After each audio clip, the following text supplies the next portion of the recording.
Ladies and gentlemen, it is Golf DMV. Lots of things to talk about. We got LB, who has a birthday coming up. Also, VB, Vernon Brown. We got LB, VB, CJ. We're all here ready to bring you broadcast excellence like none other on any other podcast except Golf DMV. A couple of shout outs we got to do first. LB's got a shout out, but I've got a Facebook shout out coming up. But I do want to direct people to the website. We've got new merch in. We've got some t-shirts. I've got one of them on. I've got one on right now.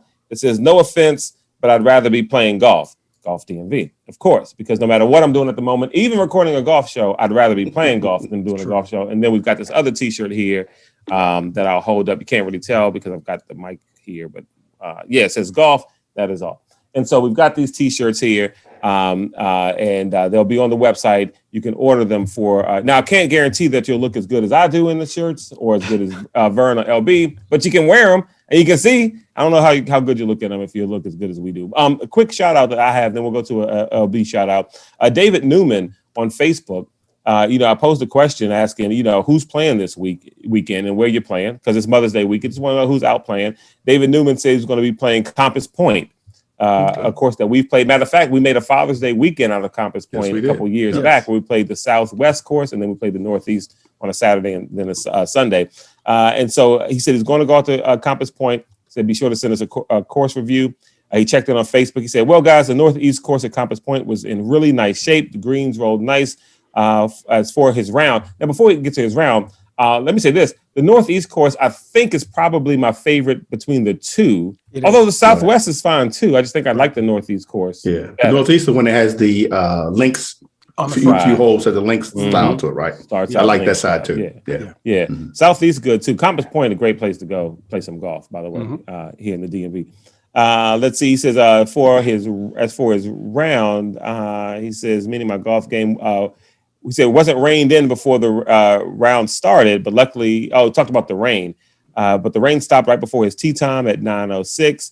But they only had to cut it short. Only played 16 holes. Thunderstorms rolled in.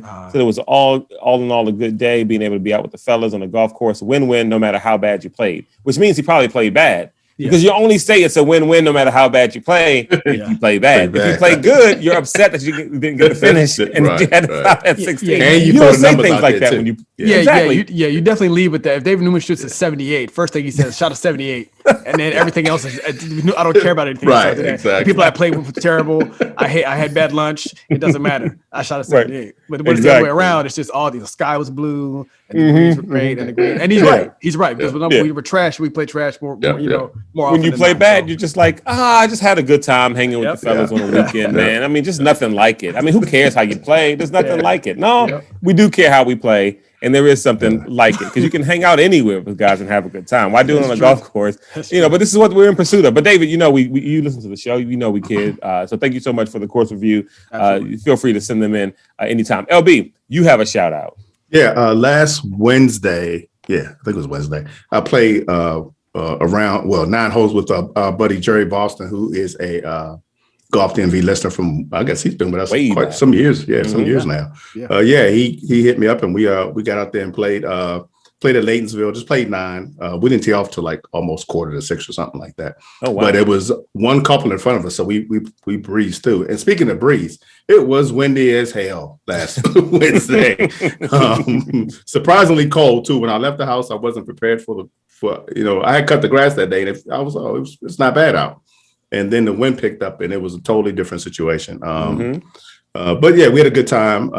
So one thing happened that I will talk about. So on hole number 15 is a par 4, kind of one of the probably the longest par 4 on the course, or at least definitely on the back.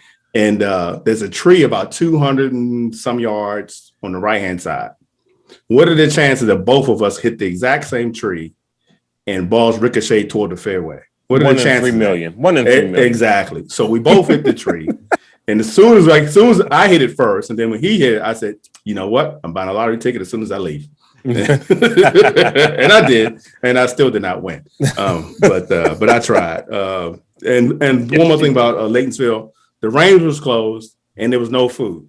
Oh man. I don't know what's happening, but that really pissed me off because when I left the house, I didn't eat because I'm early. I got time to go to the range. I'll grab me a hot dog and some chips or something I can eat.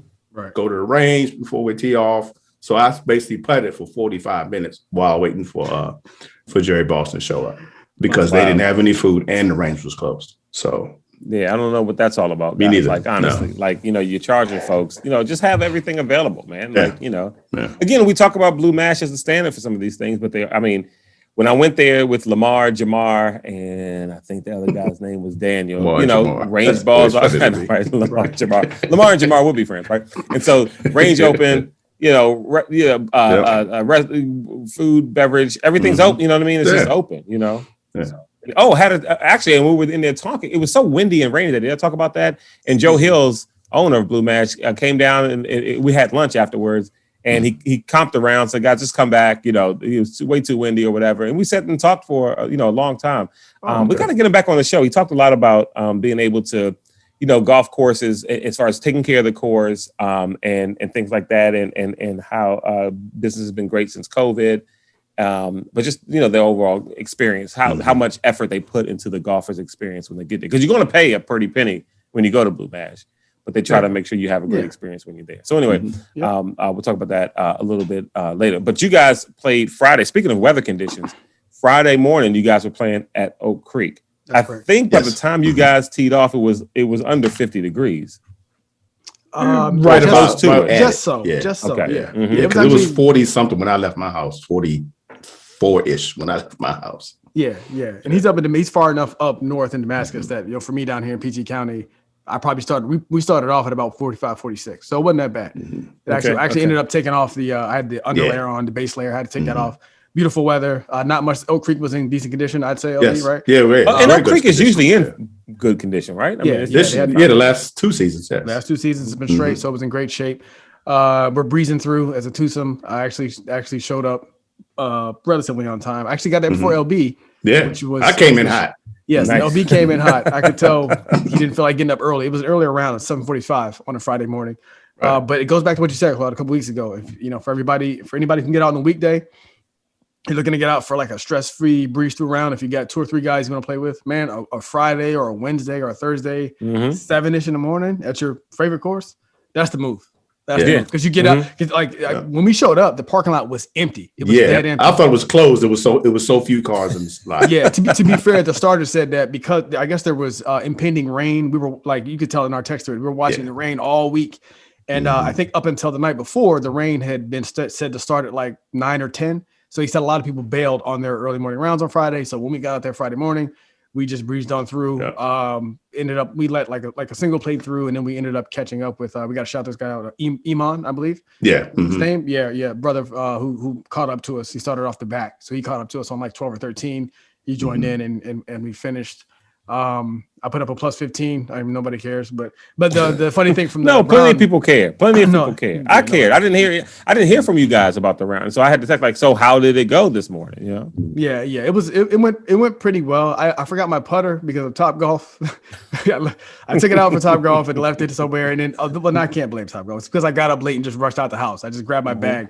And when I got to the course, I realized I didn't have any putter, so I had to use LB's putter. Tried to use my fairway wood. He has a nice putter, actually, man. It's pretty good. What would you have done if LB said, I don't know, bro? Because I wonder if Coach would have let you use his putter, but he might. Coach Lou would have let you use his putter, but he would have charged you a few strokes. He would have charged me. Like you can use it, but it's going to cost you 5 strokes. Yeah, or if we're betting, he would not have let me use it. I would have been stuck. Exactly. Oh yeah. If there was money on it, he wouldn't. Yeah, so forget about it. Yeah, no. So only LB was kind enough to let me. Let me use it, whatever. But yeah, decent round. It was good. It was a good round. And Oak Creek is in good shape. If you want to get out there, one of the few courses in PG County, go check it out. Yeah, I did this was for keeping score now. I shot 40 on the front, which I was really happy with, and then 47 on the back, which I was not as happy about.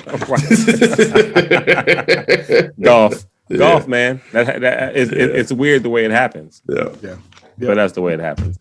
All right, so moving on, let's take a look at Northwest, Montgomery County course being used as a U.S. Open qualifier. I'm not sure of any other courses because I know there have been years past where Blue Mash has been used as one, and and other courses around the area. Worthington's Lake Pres was one. Lake Presidential was one, but Northwest, and this caught Vern's attention. Like, this is kind of odd. Like, I don't see how it's set up to be. It's not even aesthetically pretty. You know what I mean? It's nothing. Yeah, I'm sorry, Vern. Go ahead. No, you're good. No, you're right, LB. Even beyond the prettiness, like I just, you know what? I didn't. So I have some stats here for like Woodmont, which we're going to get to because that's the sectional. That's the sectional. That's the regional, the sectional qualifier.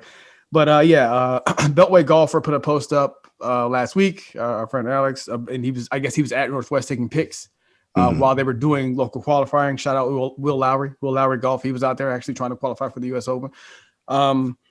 Social media influencer. He has a podcast with I think Douglas on Golf Channel and stuff like that. So cool brother. But when I saw it was when he said I'd like checked it and I checked it twice. I said local qualifiers, like for what? Like the U.S. Amateur National or like what is this something else? Like the U.S. Open? I went to the U.S. Open page. For those who don't know, for those listening who don't know about Montgomery County Golf, Northwest is I don't know where you guys would put it. Like on a scale of 10, I'd put it for difficulty at for a bogey golfer, I'd put it at like a 3 or 4. It's not. Well, I mean, yeah, and when you look at the non-Moco County courses, obviously if you don't count Sligo because it's only 9 holes, but I mean it's the only one that's probably above Sligo. I mean it's above Sligo, and that's probably about it, right? I mean it's not over Poolsville, Needwood. It's definitely not over like Little Bennett. Yeah, I told the guys in the group in the text that there's these other courses we have in Moco, New Hampshire, Hampshire Greens, and Little Bennett, which I would assume would have been qualifiers well before. Right. Now I don't know what the max length of Bennett is. I think Hampshire has a championship course, but I even messaged Al, the Beltway Golfer in the post about it. Like I'm surprised he said, hey, it was set up nicely, and I guess it's playing tough out there. Maybe they just rolled the hell out of the greens. But if you roll the greens, and you also grow the rough, it can be something. It could be, but you still have to qualify. And he was like, hey, this is a local course. It could be something. It's just like, right. It seems like there's so many other courses that would be better suited for that title than Northwest. So we don't even play Northwest because we don't care for it. Yeah, for the for the non-Maryland golfer, they're not, just imagine. I shot an 86 at Northwest. Yeah, my best score was at Northwest. That's what gets me. I was like, really? Northwest? Just imagine your sort of standard, relatively open. There are no holes there where I think about where I'm like, oh, you have to make a shot here. Like most of them are like, oh, there's the green. And it's like, oh, it's a dog. Like, okay, cool. Hit it here, hit it over there, and then you're done. So I was just surprised by that. And so it sent me on a quest looking at the other local qualifiers. And it does vary widely in terms of like the course rating. For those who don't know, course rating is basically just the average score. It's just for a bogey golfer. So when you see course rating 76, just means, for a scratch golfer. So if you see course rating 76, this just means somebody who shoots par would shoot 76 here, average score. That's all it is. So I just call it average score. So Woodmont, now for those living in Maryland, Woodmont CC Country Club, private, right, Claude, I believe. That will be hosting the sectionals. That's hosting the regionals or the sectional qualifiers in Maryland, June 7th. If you want to get out, I don't know if they're allowing. I mean, it's a private club, so I doubt the public can go look. But the scoring average for that one is about 76.6. We'll call it 77. And that compares with the U.S. The Torrey Pines South, I believe, is hosting U.S. Open this year. And the scoring average there is about 72.5 in 2020. Wow. And the last time it hosted the U.S. Open in 2008, it was 74. Scoring average was 74. And the U.S. Open has this reputation. I mean, they make the courses super tough, and so I can't wait to see what they do with Torrey Pines. You know what I mean? To make that course and stuff. Yeah, and that's what I mean. That's kind of I don't know. I just thought that was interesting. I'm curious. Like if you're listening, please write in some courses that you think would make that are local to you that would make good choices, good candidates. Excuse me, for local qualifiers. Because like I said, LP being one, challenge. Worthington challenge. And I just don't see how that got in the mix. Exactly, I just don't. There's so many other courses that are superior to it. That they could have done this at. Even from a just a logistics perspective of the clubhouse size and amenities. You know what I mean? There's nothing about it says we're holding a qualifier here. Yeah, you know what I mean? Yeah, and to that point, LB, that I really tried to unpack. I was like, what about this is making me mad? Because I'm not trying to hate on Northwest. It sounds like not at all. I scored my best score there, but I realized, and here's what it was. So local, and I mentioned this in the text to the fellas. Most of the local qualifiers, like you said, tend to be either private or like reasonably exclusive, or if they're public, they're dumb expensive or something like that. I think I appreciate the move to have a local at a muni. Just pick pick like a good muni. a better, just Right, pick a right, better, like right, one of yeah. the showcase munis. It would be like, it's like, hey, we're gonna have a local qualifier to muni in PG County, and then y'all go out to like Haynes Point, or no, I'm sorry, Henson Creek and Oxon Hill. right. Yeah. Yeah, we're not doing that. Right. No, yeah. So Right, if you go, I appreciate. So yeah, let me not say it like we appreciate the love USGA for going to the muni, but come, please pick a better one. Call us next time. Call us next time. We will Exactly. We would have gave you Little Bennett. We'd have gave you Hampshire Green. At least go to both and let's take a look at them, and you can see how you can make it more challenging. Yeah, man. At least take a look at that. Exactly. And if you don't mind, Claude, since we're here, since it kind of just rolls right in, just roll on to the next thing here about Jason Day. My go right ahead. Yeah. So for those who don't know, Jason Day surprisingly slipped, I think, out of top 60 this past weekend. Wow. To 62nd, which basically just means he's now not exempt for the US Open qualifier. And if he stays outside the top 60, he's gonna have to go through sectionals. He's gonna have to actually like play in sectionals. Wow. He won't get in, which isn't that? I mean, it's just wild to say golf. Wouldn't it be great for Jason Day to come down to Northwest and play? That's what I thought. That'd be funny. They would Right. crush Northwest. Oh my God, they would destroy it. It's like, don't even make them play the second round. They'd be ridiculous. Yeah, so I just thought I like Jason Day. I felt bad for him. Me too, man. yeah. But golf is tough. And of course, Ricky. For those who don't know, he's a Ricky. We need to talk about Ricky. Claude. Yeah, 122 or something. 122nd. No, We're watching him. We're watching him, and I thought he was going to make the cut this weekend at the Wells Fargo because he did fine in the first round and then just fell off second. Just fell off. The PGA Championship, he got an exemption for that because I guess the PGA is like, hey, you're a professional golfer, we like you. We can't do nothing about the U.S. Open. That's run by the USGA, bro. And he did win that though. Didn't he win? What's that PGA before that tournament? No, he didn't win a PGA. He won the Players Championship. Players, okay. He didn't win it. Yeah. Okay. Yeah. So that's kind of I'm just doing some. And again, we'll have a full U.S. Open breakdown like the week before that coming up or whatever. But I just thought those two things were interesting. I was just sad to see Jason Day outside there, and I did think like you said, Claude, if he did have to go through sectionals, how dope would it be if he came to either here or your town, listener, or whoever's and played like the easiest course in your town, the easiest community. That would be so dope. But think about it, if you're Jason Day, like, do you want to play in one of these qualifiers? Like does it mean that much? Literally want to be paired with Claude Jennings, you know what I mean?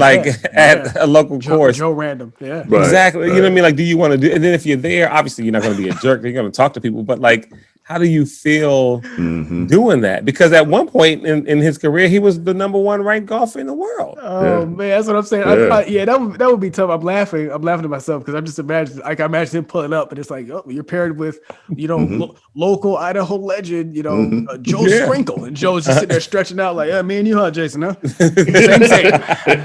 Trying to get to the Open. He's gonna be. He's like, man, I was the number one golfer in the world at one time.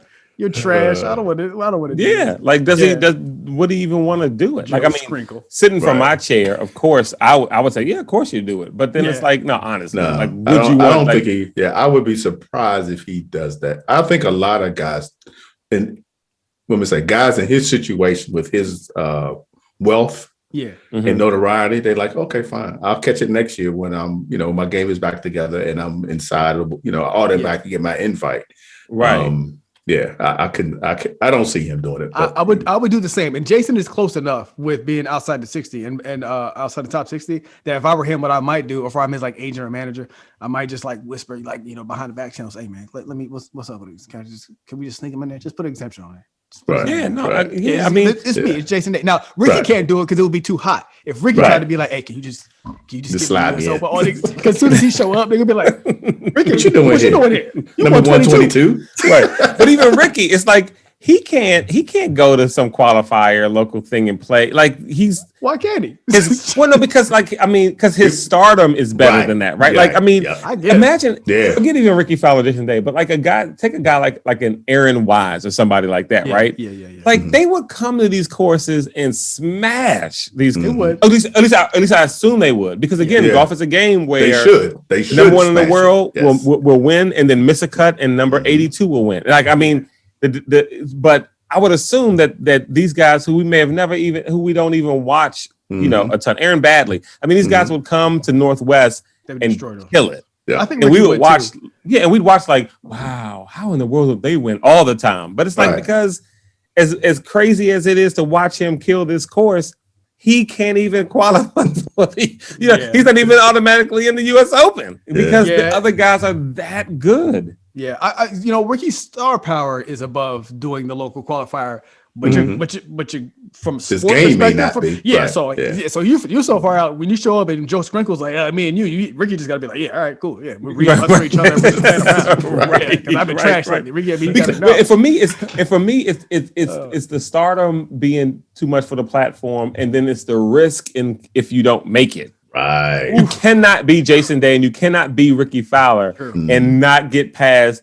And not qualify that way to get to the U.S. Open. It's not even about. Forget the regionals and sections. No. You number one, you automatically got to get past that. You cannot be them and compete that way and not make it. Yeah. You would make whoever won that sectional would be the biggest bleep hole about it for like amongst his own group. Like every time he went to the clubhouse, here comes Joe again. Here comes Joe Sprinkle. The time he beat Jason Day in the sectional. I got 2 sections one time, right?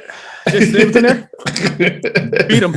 Yeah. What happened with the U.S. Open? I shot 14 over on the first day. I feel like there was a year. I feel like there was a year where University of Maryland had a U.S. Open, or they had a qualifier. What was the Corn Ferry Tour before? It was the Web.com. Web.com. I feel like they had a Web.com event, and Brooks Koepka was on it. And I don't think he won, but this was before he was. Before he was the Koepka. Yeah. Before he is who he is now. Before he was, dodging kisses from the wife in front of the camera. He's so focused and made it look crazy.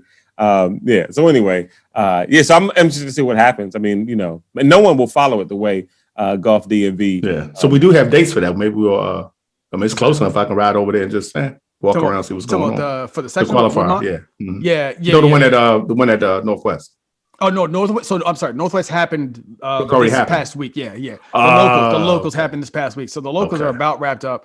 They're still going on a little bit, maybe throughout the country, and then we're going to get to the sectional. Sectional was only nine courses throughout the country, and Maryland has one of them this year. Yeah. So and let me just defend my hypothetical Joe Sprinkle. I would also be the biggest jerk if I got through locals and beat names you had never heard of.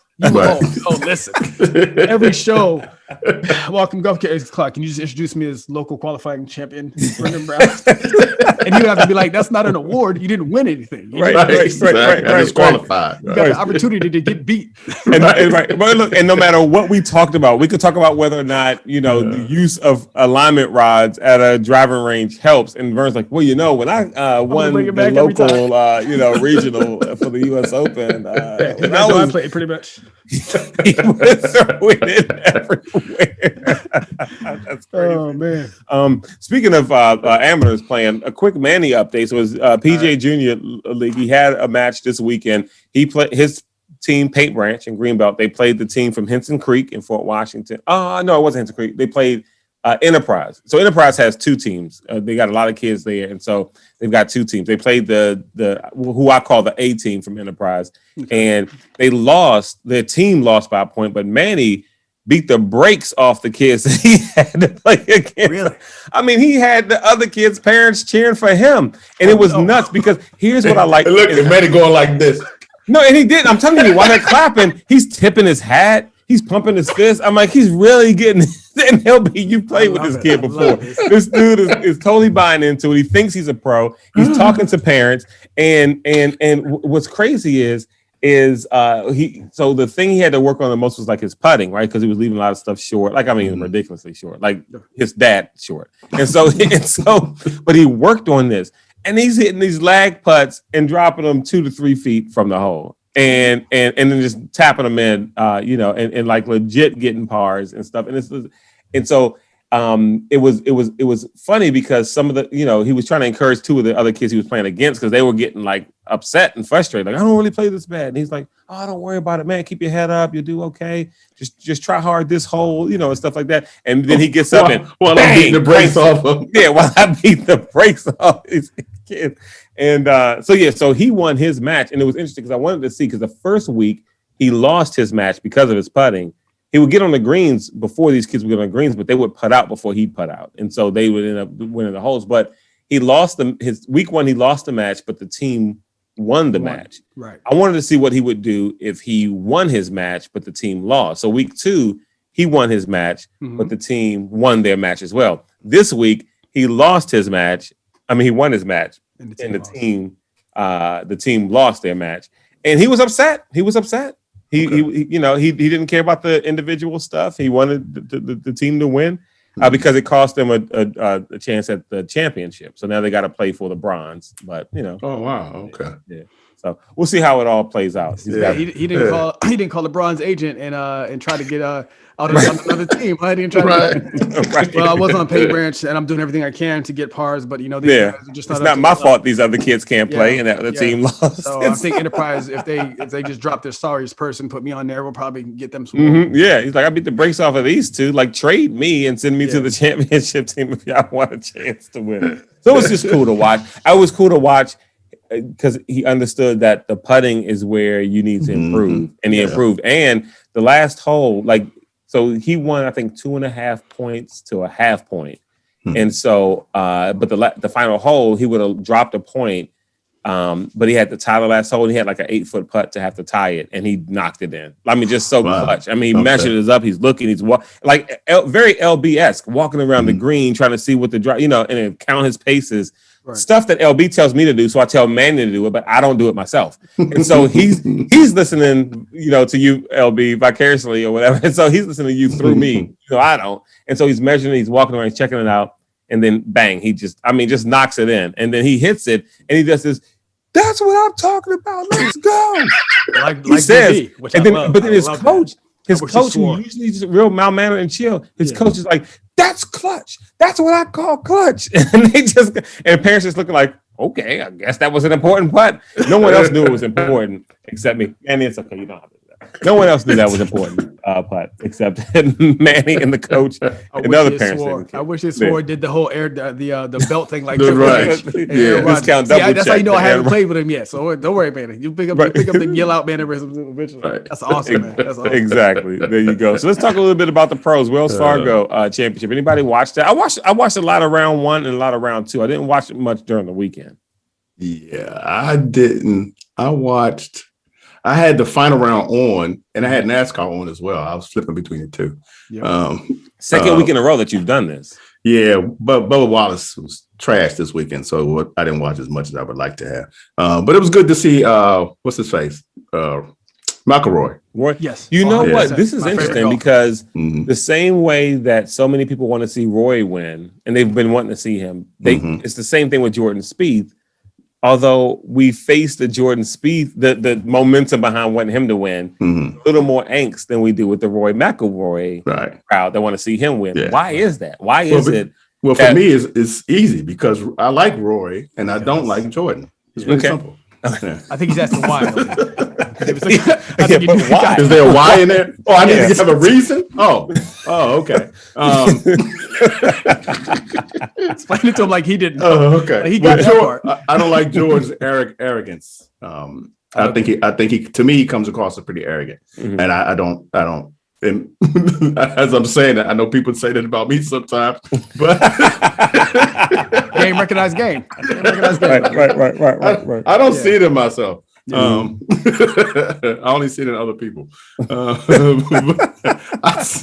definitely see it in Jordan, and I've never really cared for him. But Roy is, to me, it seemed like a very humble guy. Yep. He's like a kind of guy I could sit around and have a drink with and just chill and talk or whatever, and when he nothing about golf, we could just sit and talk. I don't think I could do that with Jordan. And anytime Roy's asked about tough questions, he really speaks his mind. Yeah, he answers. He's not worried about being politically correct or whatever. He's like, no, I don't think that's right. I think this, this is what I believe and this is what I feel. Jordan would give you some BS line. He would tell you what you think he needed to hear, what's politically correct, and what's going to favor his brand. You know what I mean? Yeah.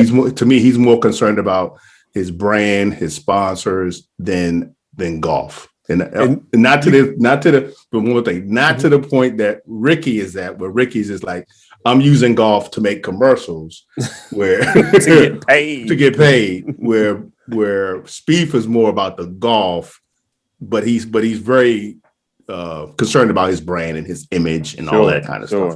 Right. And to that point, George, who you guys know, who listens to the show, he doesn't like Jordan Spieth either. But it's interesting you say that, LB, because it's kind of a similar reason. Because Jordan was doing an interview and he was saying Jordan said that one of his the reason he got into golf and loved the game and all that kind of stuff was because of Ben Hogan. It's like, come on, man. Right. Ben Hogan been dead. It's Tiger. Tiger has got you in the game. Like the Tiger momentum is what got you in this. Stop with the whole, but it's because he believes that that's what he has to say to fit this image that he wants to be. Right. Yeah. That he's got to say Ben Hogan. It's like, dude, Ben Hogan is not what got you. Like, what were you, 4 years old studying, remastered film? Right. Watching the old black and white. Yeah, like, that's not, it's Tiger. But because the image he wants to create is that. And so it's been, and so that's so a similar reason, I guess, is what got George the same way. But yeah, Roy wins. I'm happy for him. It's cool. I like Roy. Good guy. Yeah. Exactly. Yeah. Good. Any odds and ends from that? Just a couple of things. Gary Woodland showed up. How about that? Didn't miss him. Whatever.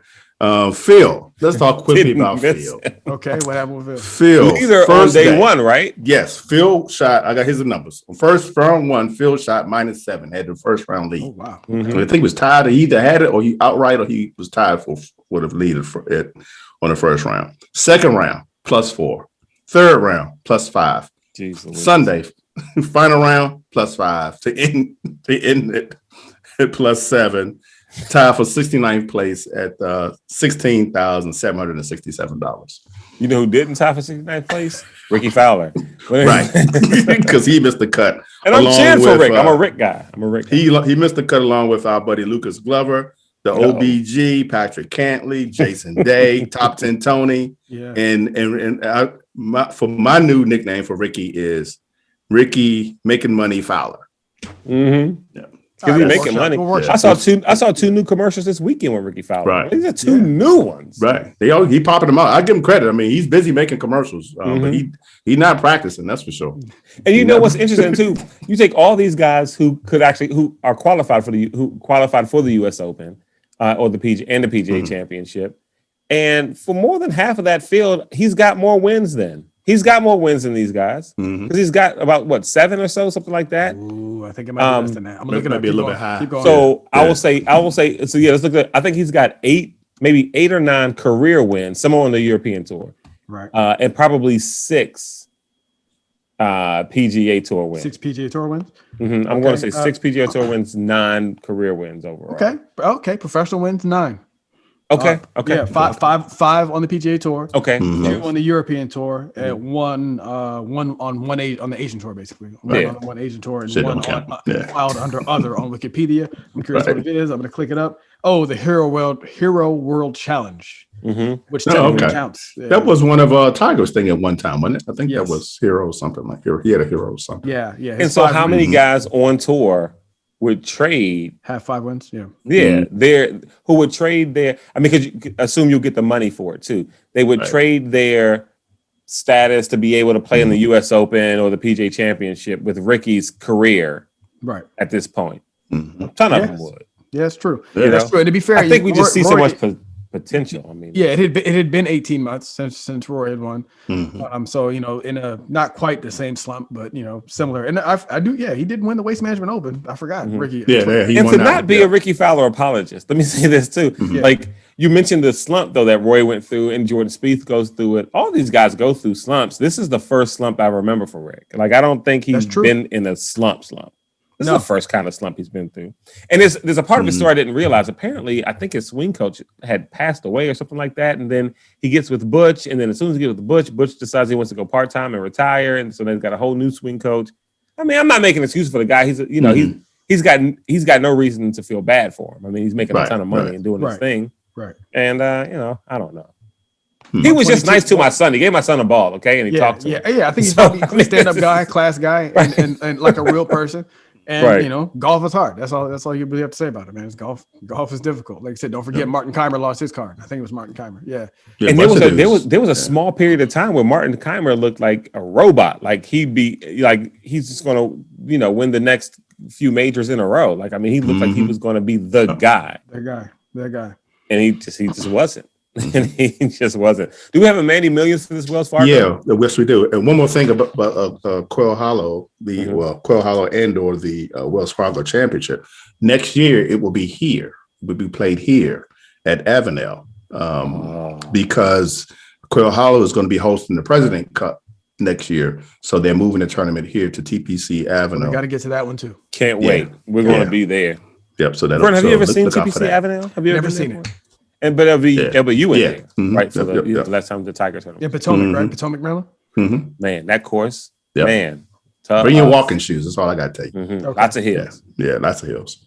So the Manny Millions for the Wells Fargo Championship is Mr. Bo Hostler, who we've had on here before. University of Texas. Yes, he came in last place at. Oh, I had it on the tip of my tongue, and now I forgot.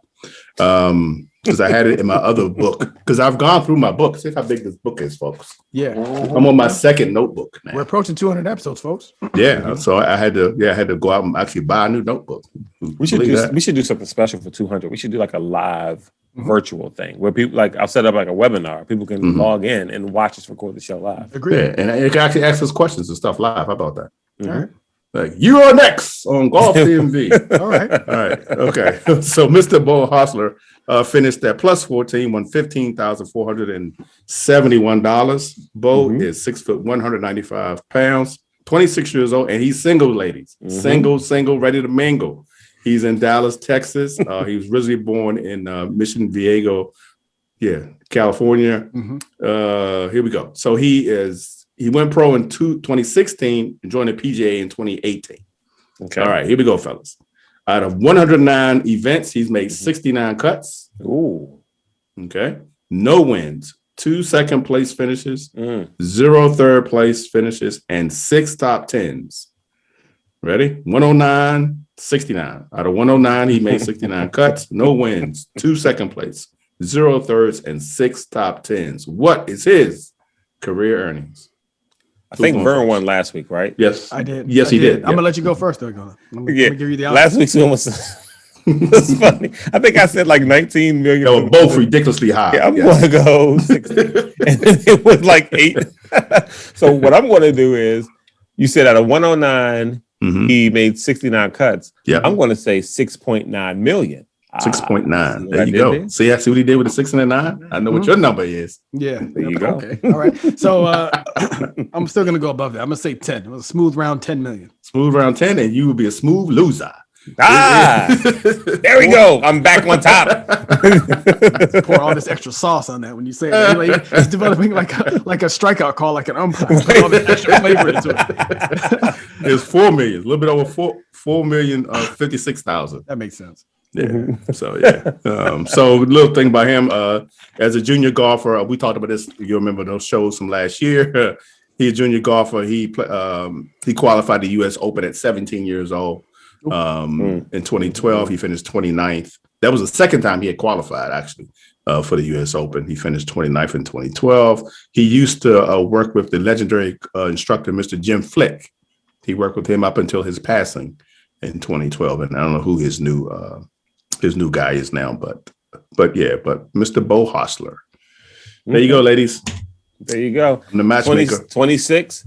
He's a millionaire. He's a golfer. Lives in Texas. No state taxes.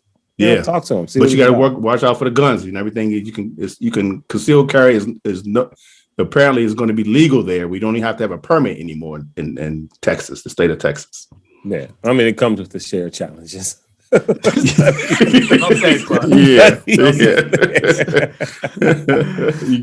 You get off the plane and hand your bulletproof vest. There you go. Here's your vest. Moving on to the LPGA played in Thailand this past week. Arya Jatanagarn kills it in the final round. Yes, shoots 9 under. Yes. Drags everybody. And by the way, Arya for a time in her career seemed to be unbeatable. You know what I mean? And then Moria, her sister, came up, and but I mean, Arya seemed to be unbeatable for a while. She wins the Thailand by 1 stroke. Over, and I think she is the first woman on tour who's from Thailand to win that tournament.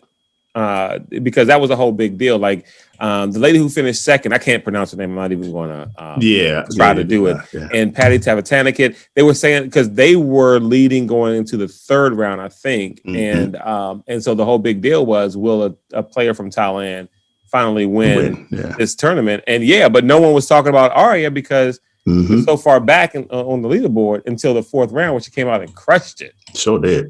I actually got to watch some of it Saturday night, which was the final round. I was up late watching trying to watch the fight. And then when it finished, I did turn over and watch some of the golf. I think I watched the first 4 or 5 holes, and I was like, okay, that's enough. I got to go to bed because it was like 1:30.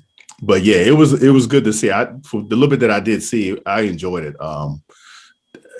Just how they're, and I guess this is men too. Obviously, the men do it as well too. But how the women's swings seem so effortlessly compared to the men. The men always, well, not all, except for Freddie Couples. Everybody else, you can see you can see the effort. You can see the tension in their body as they're swinging. The women seem to swing just so fluidly, so easily, and the ball, shoots out there. Area, I looked at, they said the other night, her 3-wood was going 273. Her 3-wood was going 273? Yeah. Her 3-wood was going 273. Yep. And if you watch, so contrary to some people's belief, the women can hit long. We had apparently they can. Apparently say they something can. Like that. Similar to some people. Show. I don't know who would say anything like that. Yeah. But yeah, it was a good thing to see. One of the I wrote down notes as things came to my mind that I noticed in the broadcast. The times that I did see the bugs. Everybody was like shooing gnats and mosquitoes or whatever. I couldn't see the bugs. I could just see all the women like get this out of my face. They get over the putt, they ready to putt, and then they back away because some bug is going in their ear or whatever.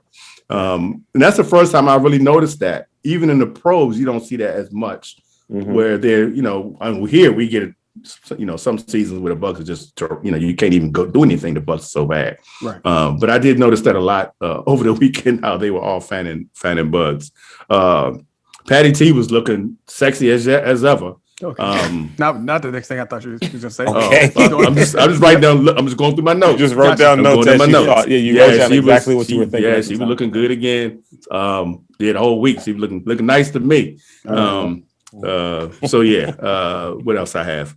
Area won $240,000 for the win. $240,000. Yeah, for the win, and apparently that was a select field, or what's the word I'm looking for? Because there wasn't a cut, like an invitation only. Yeah, apparently, because there was no cut for that tournament. But yeah, I enjoyed it. I really enjoyed watching. I was glad to see the sister of my girlfriend win too, so that was all right. Your sister-in-law, my sister-in-law, my boo-in-law. Oh my goodness, yeah. But again, folks, I'm telling you, if you don't watch the LPGA Tour, watch it. But don't watch it this weekend with or 2 weeks from now with the anticipation of falling in love with it the first time you watch it. Watch it repeatedly, and then LB. 2 years ago, this wasn't. No, I would never watch it. But now I'm to the point now. I'm knowing people. I can see like, oh, that's Brooks. Oh, that's I know by names now. Brooke, and they got some great play. the Tanagon sisters, Patty Tavatanakit is a new one. Brooke Henderson, Gabby Lopez. There are players out there. Carla Singata. There's great players on the LPGA Tour. Lydia Ko's back. Lexi Thompson. That one. Watch the ladies play. They can. Look, I know so many. I just can't name any. Well, before we leave the women's, I want to jump to the Symetra Tour. Go right ahead. We talked about this last week. Was anybody looking sexy as always? As you Shasta. Well, Shasta is she's sexy. She is what she is. She's fine. I shouldn't even know. Yeah. I'm started. Why'd I do that? Definitely ain't coming on the show now. We're so dumb. I know, right? We're trying to get us show again. So I'm sure she don't mind compliments. Who doesn't like a compliment? All right. So what else you notice? Okay, so Symetra Tour. So back to the Symetra Tour. So we talked about this last week that the top 10 in their season ending get their LPGA cards. The ones 10 to 20 or 25, they get the like a first round bye to qualify in school or something along those lines. But you can look that up and find out for yourself. But so there's about 140 golfers right now that are in the tour. for the Symmetric Tour that are in their standings, if you want to look at it that way. Okay. 5 tournaments have already been played to date. They're going to have a total of 19 tournaments for this season. Patty T, I was telling Vern about this when I was looking it up the other day. In 2019 season, Patty T was in the Symmetric Tour, and she won. She had 3 wins, 1 second place out of 11 tournaments. Never, she had like a 4th and a 40 something or whatever. Right. But she only, out of the 11 tournaments, she missed, I think, 2 cuts out of the 11 in that season, but she won 3 of them. That's why she's doing what she's doing now. In the standings, yeah. Yeah, exactly. And while I was in there, I looked up to see what Shasta was in the standings. Right now, out of 140 golfers, she's at 121. She's in with Ricky in the standings. But she's only played in one of their tournaments so far this season.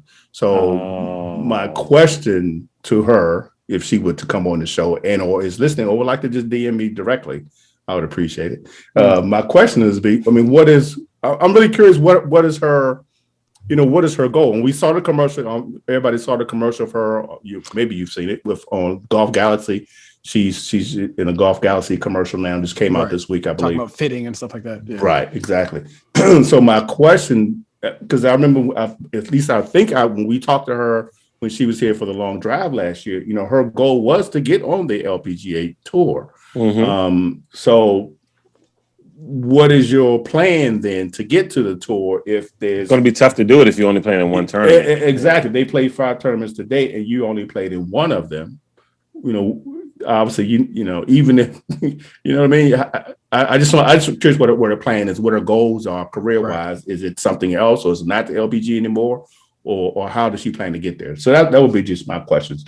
But again, she's attractive. So maybe she's going to take the Ricky Fowler approach and just make commercials. If she can do that. Troy Mullins. Yeah, Troy Mullins. Because even Troy, I don't believe seems to me where she is now, her career, LPGA is probably the furthest thing from her mind. Yeah, broadcast personality, Troy. Yeah, if you can doing what she's doing right, hosting stuff and commentate and do that kind of stuff. Why would you go out there and fight the gnats and things all day when you can sit in the air-conditioned booth?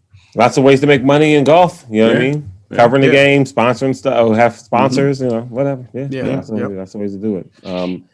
So speaking of making money playing golf, yes, Vern's got this hot take on the Premier League, the Super League. A hot take, Vern. The floor is yours. So let me get the qualifiers out of the way first, right? So for those, I'm not anti. There's people like, I don't want the players making money. I want the sport. No, I'm all about players getting the bag, and I'm not one of these guys. And I'm going to talk about this generally. It's going to apply to golf, but because golf, this is happening in golf a little bit. Baseball, basketball. We're talking about tweaking rules to make the game, quote unquote, more entertaining and things that people are trying to do. Right. So I'm not married to the old ways and to the old rules. So if we want to change stuff to make it better, quote unquote, better product or for the consumer, let's try it. And then, players, let's get your money. Qualifiers out of the way. Now that it's out of the way, this idea, if those who haven't heard about it, the Golf Super League, the Golf Premier League or whatever, where some quote unquote Saudi money, they never name a person. It's just some we'll call it the Saudi money guys came up with this idea to come up with a new league where it's the top 30 golfers and they want to pay them millions of dollars to play in some separate tour. All right. So this idea sucks and is terrible. It's dumb. So why? It's the stupidest idea. So here's the thing. Imagine, and again, if you don't know, this happened with soccer. For those who don't follow, I don't follow soccer at all, but I had to hear about this a lot on other sports podcasts. It was a big story where the Premier League, they wanted to take just the 6. Forgive me, I don't know soccer, but basically some number of teams out of the Premier League, the best ones, the biggest draws, and created a separate league just for them so you can see them play every week. Also dumb. Golf, for golf. Why on earth would I want to see the top 30? Oh, it's going to be like a major every week. It's not going to be like a major every week. No. You're going to be watching the same 30 golfers over and over again. Yeah. 1, 2. In the story, they talked about how the Saudi guys were talking, they want to incentivize, they want to bring more money into the game, right? We'll offer them upwards of $30 million to come play names. Phil Mickelson, Dustin Johnson, Justin Rose, all these different guys to come play in this quote unquote separate league. We'll give them all this guaranteed money and they can fight it out every week. They had team matchups and then individual matchups. Saudi guys, you have money burning a hole in your pocket. I'm gonna help you later. There's a second part of this where I have a proposed solution, but you have money burning a hole in your pocket. The golf fans don't want to see a ton of match play team Mm. events. Yeah, no, God, no. Yeah, no. We want stroke play. 1, 2, paying golfers, incentivizing, because it's not a team sport. It's not like other sports where it's the only. I think it's the only. Maybe tennis is like this. Maybe tennis is like this. The only merit-based sport. You win, and then you get the purse. Right. That's how we like it. That's how we like it in golf. That's why. That's another reason it's dumb. Here's the other part. The idea that I guess it's going to be like super fun to watch, like you said, the same 30 guys over and over again is wrong, because sports sells emotion, right? Sports is all about, it's all in we sell emotion and we sell story. Well, how do you have good emotion and story? Tension. Well, where does tension come from? Tension comes from the slog of the regular season. Some of the guys, some of the things that I heard people talking about, like, oh, well, this isn't a bad idea. I don't care about the heritage. I don't care about the Valspar championship. Cool, then don't watch. But we need those in between. We need these regular tournaments. We need the World's Fargo to get to the majors, so that when we get to these 4 majors, they're like peaks. They're like little actions, like, oh, somebody shows up, like, for instance, at the Masters this year, this is how you get Will Zalatoris popping off. Yeah. And, for the casual fan, oh, I've never seen this guy. Cool. Go back and look at his other tournaments. Oh, look at him dominating in the, Honda Classic or whatever these regular tournaments are that And then the next time he plays in a regular tournament, you may want to tune in to watch the next week. I think the RBC Heritage was the next one after the Masters. And so you tune in to see how Will's going to do. Exactly. This is the pipeline for other people. And if you're going to sell emotion and story and everything, this is where the talent comes from. You get these peaks and valleys in between those 4 majors, right? So it's just a terrible idea, because all that's going to happen if you do that is everything's going to reset. Now it's just like, cool, I've watched golf now, and I just watched, Phil, Dustin, Justin Rose, and these other guys beat up on each other each week. And then there's just going to be a bottom in there, and the tension is going to go away. So keep the field like it is. It's terrible. Also, you're disincentivizing golfers who are used to having to compete hard to get these purses each week. So pretty dumb. There is one pro. When disruptors show up like this, so this would count as a disruptor. Somebody come up, disrupt the status quo. In this case, they're bringing in outside money. They say, hey, we'll throw money at these guys to come play in this league. Well, this is going to force the PGA, the RNA, the USGA, European Tour, all the men's tours, all the women's tours to sort of lock arms and say, no, we're not going to allow this. But we're also going to go ahead and increase money on the Corn Ferry purses on the PGA Tour. It forced them to increase the split, because they realized, like, okay, these guys are valuable. People with money are saying, like, hey, these names are valuable to us. We want these names. I'll give them $40 million. It's like, oh, okay, let me go ahead and and there is a story out, I think, where the Corn Ferry overall prize pool is going to go up and everything else. 1.5 million. Exactly. Wow. So that's the only pro, but all the rest of the cons, again. Let me say, basketball is going to, if you're listening to this podcast, if you listen to golf, a golf podcast, I assume that you watch at least one other sport. Basketball is going through this with the play-in tournament. NCAA had this. Baseball has some of this with the rule changes and stuff like that, allowing the wild card teams in. When that happened, people were irate. It's sport as entertainment.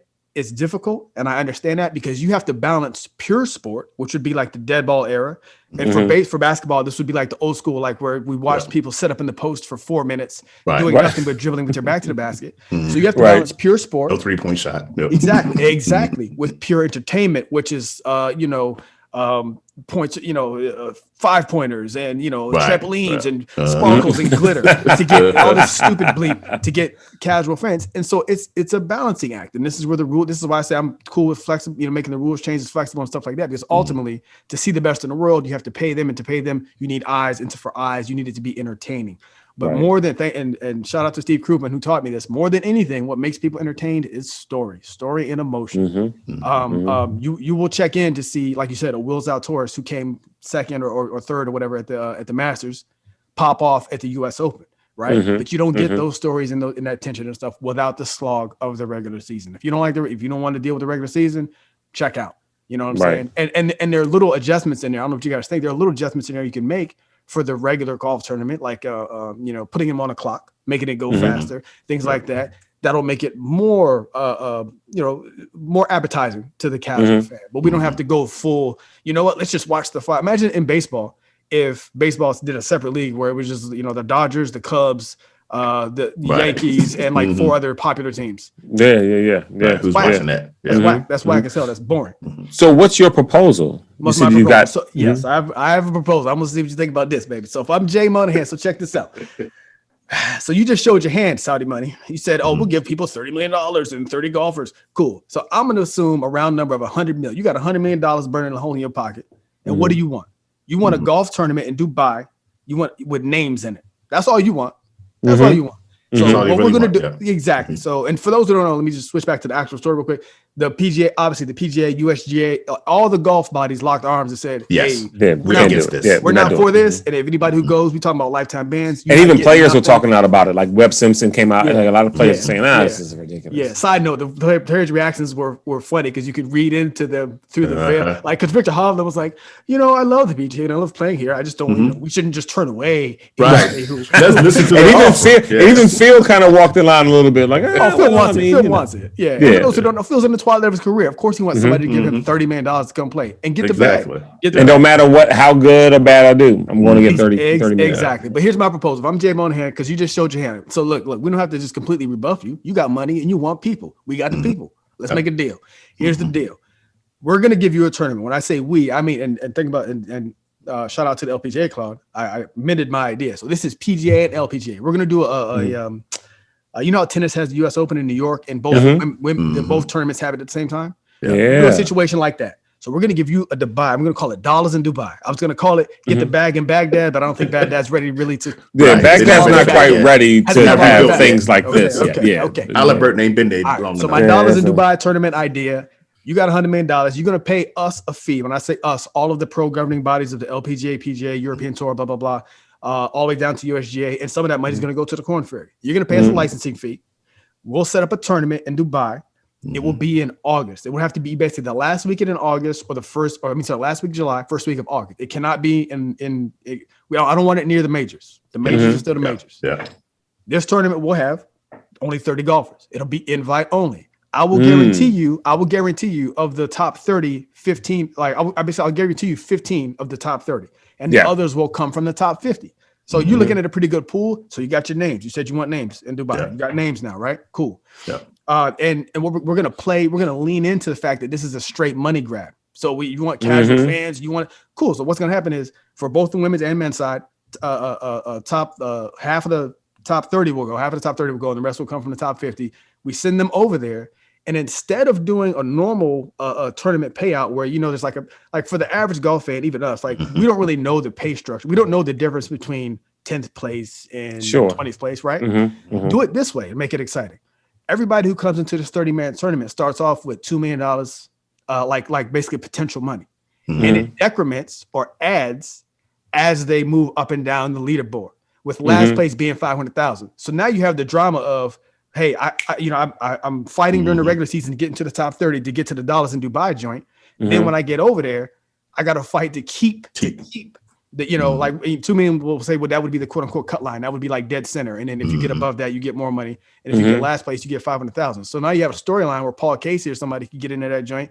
And then, on the second day of the tournament, be up in the fourth spot, fall all the way down to the last spot. Yeah. And he just cost himself millions of dollars. Yeah. Great money grab. Right. That's the idea. Now and I like that too, because every time every time the screen shows them, yes, his Brooks Koepka, he's at -6. He's on a 14th hole. And it shows the money. It shows up with his money. Yeah, it shows the money. Every time he comes off the hole, it recalculates. Yeah, and I'd like them to add. I'd like them to add some money games too in there, where there's this whole other pot where we've got a long drive hole. We've got a closest to the pin hole. The LPGA does something with this, something called I can't remember who sponsors it, but there's a risk reward where the Avion risk reward. Avion risk reward. Yeah. And so where there is a risk reward hole where if you lay up, you ain't even qualified. But if you go for it and make it, there's money in there. You know what I mean? I like got the best. Yeah, and I think most birdies, fewest bogey, like whatever. I feel like if we had,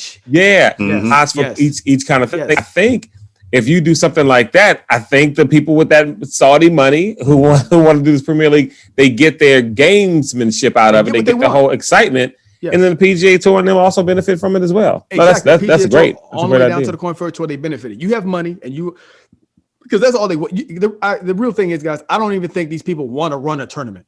I mean, I'm sorry. Want to run a league. Yeah, I don't think they really want that smoke. Network partners, you got to get broadcast partners now, because what the soccer story showed us when these are billionaires, these are guys with power. They tried to create this separate super league.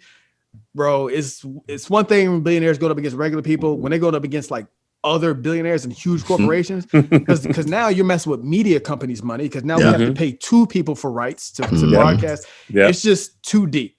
So your best bet, if you got all this money, and I know you do, Saudi guys, that's your play. Your best bet: go to Jay, call Golf DMV, call Vern. Will be your consigliaries on this tournament. It'll be hella fun.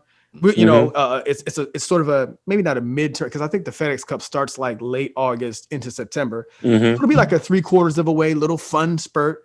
It incentivizes people during the regular season to try to get into the top 30. And then when they get to your tournament, they're incentivized. Instead of just giving them a flat 30 million, so just watch them play golf against each other. I don't want to see that. Everybody starts off with 2 mil. And then you lose, you win or lose from there. Even make the last place, make it like 125,000. Make it something ridiculous to where it's like ridiculously low. Right? I came all the way over here for this. I just cost myself, but they still get something. 125 is still more than you would get for last place in the Fargo. Exactly. That's right. Tournament. That's right. But that's right. But you chasing them dollars, and you got what you want, and you got names, and you got it all. And they have all other kind of side games going on. I mean, I think that would be really, really dope. Right. Of course. All the DraftKings and all those apps too be blowing up. We're betting My on it. Goodness. Oh, yeah, that was the last part. I'm sorry. All proceeds. So they pay for the rights fee, but all proceeds from this tournament, y'all keep.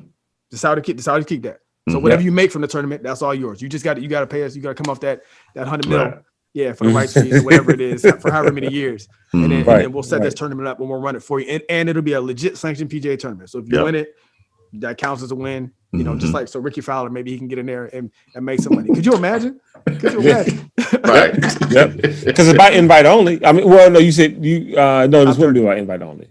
Top 30. You get 15 out the top 30, and then the rest come from the top 50. He guaranteed. That was kind of confusing. What I was saying was like in the contract, I would say to them, I guarantee you that I will give you half of the top 30. If all the top 30 want to go, then that's fine. Then they some good. Of them don't. Then I pull from the top 50. But that was it. But yeah. Nice. And then all the money from the tournament goes to you.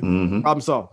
Yeah. Sounds good. And you can do the women like the one weekend and the weekends of women. I would do them. I was thinking about doing the same time like tennis. Like have two courses. I got money in space. Space. Just build it up. The $100 million about the bird. Yeah, give me 2 courses at the same time. You got to have the tournament running on TV at the same time. You could check in. What's Arya doing? What's Dr. Johnson doing?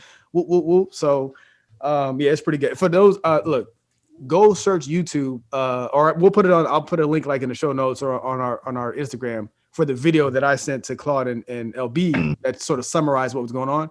In it, you see not only Victor Hovland's reaction, but what's his name? John Rahm.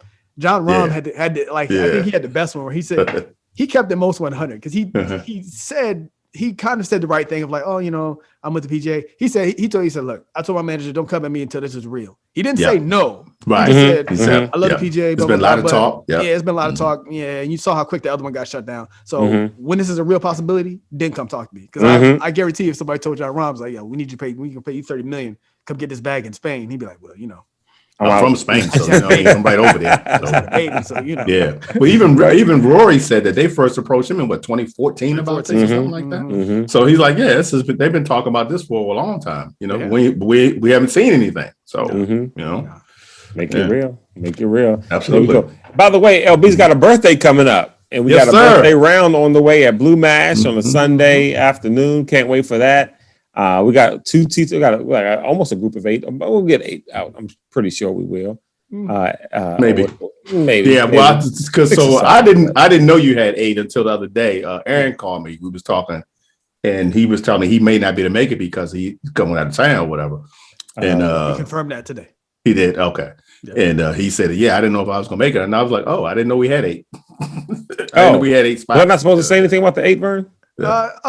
It wasn't official, but since he didn't know, I was like, it wasn't a surprise. I mean, no. We tried to do it last year. We got 7 or did we get 8? Yeah, maybe we got 8. I think we came close to 8. Yeah. Yeah. Right now we're looking like 6. Right now we're looking like 6 because Lou is. It's shout out Coach Howard. It is today is his birthday. May 10th is nice. Coach Howard's birthday. No wonder we get along so well. Exactly. Something tells me that Coach Howard is going to make this his birthday round at Blue Mash. No, he's in Vegas. He's in Vegas till Monday, so he's out. Okay. Yeah. All right. Okay. So he's all the way. He's not in. He's not in. He's not in. Yep. Okay. I'm sure he's having a great time in Vegas. 100%. Celebrating the way he knows how to celebrate. So we can't wait to get out there. We're gonna play some golf, celebrate LB's birthday. Don't forget, we'll have the t-shirts up on the website. I've got one on now, and then I've got a whole other one, but you'll see them on the website, golfdmv.com. We'll be back next week, talk more LPGA, PGA, and LB's birthday. All right, folks, catch up with you next week.